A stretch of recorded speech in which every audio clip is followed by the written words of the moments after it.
I still think that the comment section is goated. You cannot get close to the amazement that I get from my comment section, especially in some of the videos that I make. I talked about this just a while ago.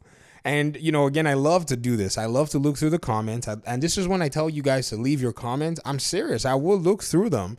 I may not be able to reply all of them because, shout out to all of you. You're just engaging in these videos. But here's something that I saw back to back. You can't make this up. In one of my videos where I talked about Square Enix needing, Xbox fans because they said that they want to bring their games to Xbox, I see a comment by a YouTuber, a YouTube name called Captain Neckbeard. And it said, Xbox play COD and Madden. Their games will not sell on Xbox. They said that basically Xbox gamers are busy playing Call of Duty and Madden, and it's going to be hard for Square Enix to sell their games.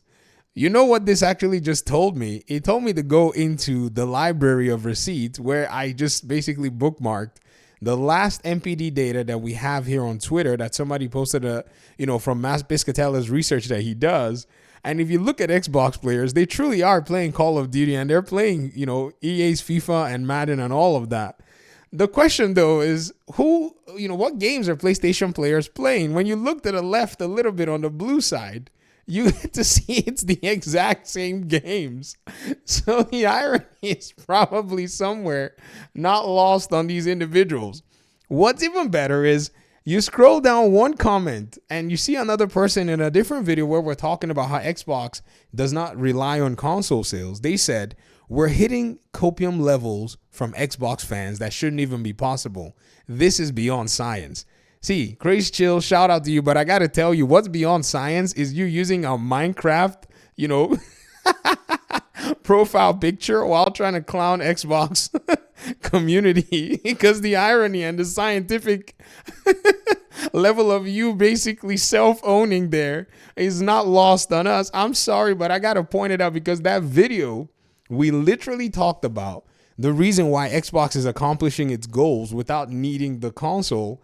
And in that regard, when we point back to the same data set that I've always pointed to, you see that even on that list that's making Xbox money on your platform, where it only depends majorly and solely on the hardware sales, guess which one of the top 10 games is on that platform?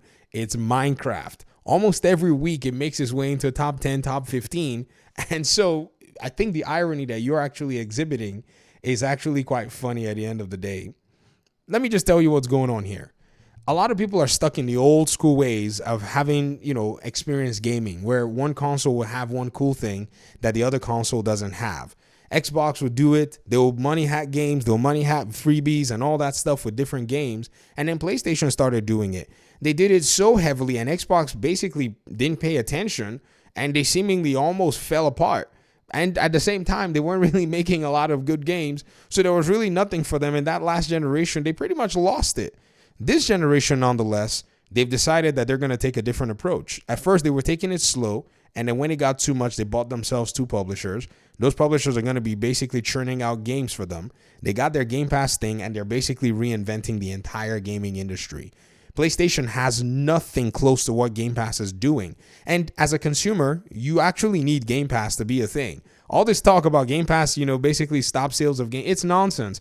These single player games, folks, when I've been listening to a lot of folk, and like I said in my last video, I saw this particular, gentleman make a video and pointed out the numbers of people that play live service games compared to people that play single player games, or people that play these multiplayer established titles compared to new live service, new single player games, or even old single player games. And believe you me, we are cooked on the single player side because we are the ones who shout on YouTube.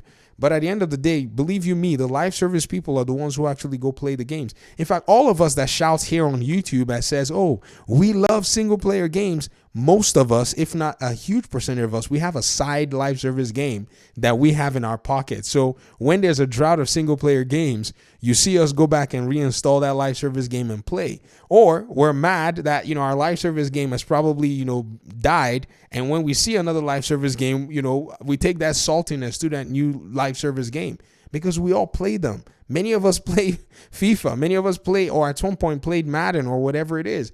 or played Call of Duty, or at some point played Call of Duty or another live service game, however you want to put it. So these games have the capacity to basically bring in and keep players for the longest time. Xbox understands this, so they're no longer bound to some box or some console. PlayStation understands this, but they're bound to their box and their console. So what they want to try to do is they want to go ahead and they want to sell you a live service game. They want to find one that you stick with. They want to try to pull you away from your favorite live service games, or they want to find another audience on the PC side to pull them away from their live service games. This is why the industry is changing. This is not a matter of cope. These are the facts. I'm not the one who actually made this stuff up. I'm just reporting what they're reporting. I think you're upset with the messenger. You should worry about the message and find out where you stand as a gamer. This is the very best way to go. So it's interesting to just look through the comments on a Friday evening and just see some of the things that are just so funny. And some of them are back to back. And a lot of folk think they're heckling, but in reality, because we've just extensively talked so much about a lot of this stuff, we kind of see where things are coming from. This is the beauty of the numbers. This is the beauty of the data that we have. It's the beauty of being able to measure, doing cost analysis, doing, value proposition and value analysis and all of the above. And we've basically sifted it down. We're no longer bound to all this, all these talking points that people will bring out here and say, oh, yeah, this is this, that is that. No. We see clearly exactly what the intention of these gaming companies look like, especially the ones that we engage with. Their actions tell us exactly what it is that they intend to do, or exactly where it is that they're going. At the end of the day, you will be, in my opinion anyways, you'd be lying to yourself if you pretended like you didn't know what was going on, or if you covered your eyes and pretended like, oh, things aren't changing. And if nobody wakes up, they're going to find themselves on the other side of the irrelevance, spectrum, because the live service game makers are chilling. They're making money. They're trying to put out single player games, and their efforts are getting frustrated. Look at EA. EA will make a single player game. The game gets frustrated. They'll make a live service game. It will sell consoles. It will sell Series S. Y'all are saying console sellers like it's these single player games. Yet the Series S sold a bunch because of Madden. Call it EA's college football.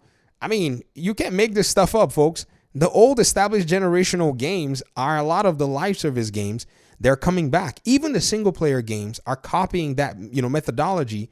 Even PlayStation themselves with many, many remasters and remakes, because they now see that this is where the whole industry is shifting to, and they want to try to grab as much as they can before they eventually, get their live service game either going, or they become just a full-blown third-party publisher with just a box for everybody to put their games on.